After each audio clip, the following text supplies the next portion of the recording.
Hey guys, Aaron Fisher here, and welcome to the Card Magic Minute. This is my chance to share with you some of the profound lessons that my students are learning every week when they work with me in the course of my new online personal training program.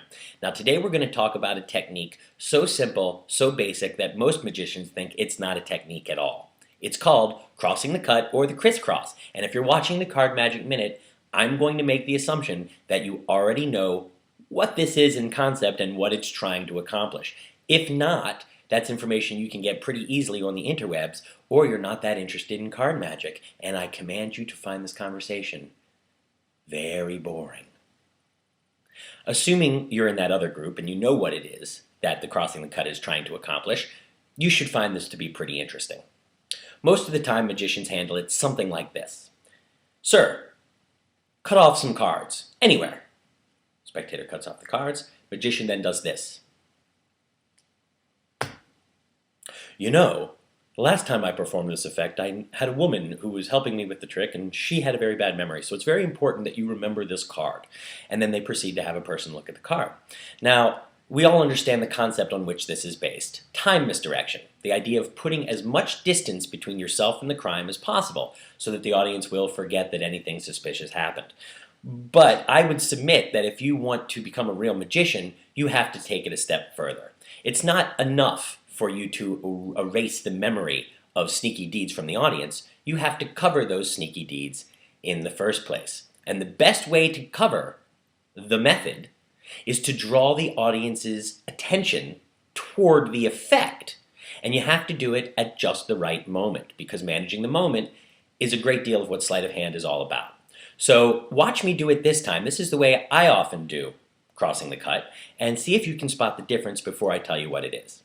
Sir, go ahead if you would and cut the deck of cards anywhere. Cut the cards anywhere. Cut some cards to the table. They cut the cards. And I say, you know, last time I did this trick, I did it for a person who reminded me a lot of you. And they had a pretty shaky memory, or they were having a good time at the party. So it's very important that you remember the card that you look at before we continue. So, do you see what I did there? Here's what it was. I changed my focus at the right moment. So the audience cuts the deck like so. That's the important part. That's the part that they should be focused on, because that's the part you want them to remember later. I talk about this a lot in my DVD Search and Destroy featuring the Nowhere Pass. Magic is about creating resonant pictures. The pictures that we create are the effect. You want them to remember that they cut the cards anywhere.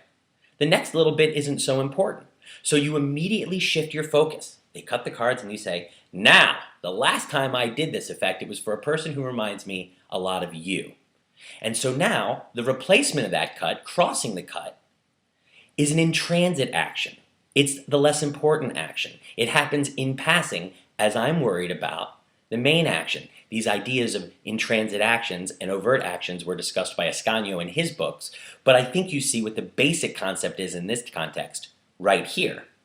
And you don't have to make this a fancy thing. They cut off the cards, and you shift focus, and you begin. Now, the last time I did this trick, I had such and such a problem. So this time, make sure you remember the card. Go ahead and look at it, and then you continue crossing the cut from there. Now, what's interesting about this is that many students that I have that come to work with me in the training program are very interested in learning how to do the pass and intense moves, and it hasn't necessarily occurred to them that this particular idea, crossing the cut, is a pass.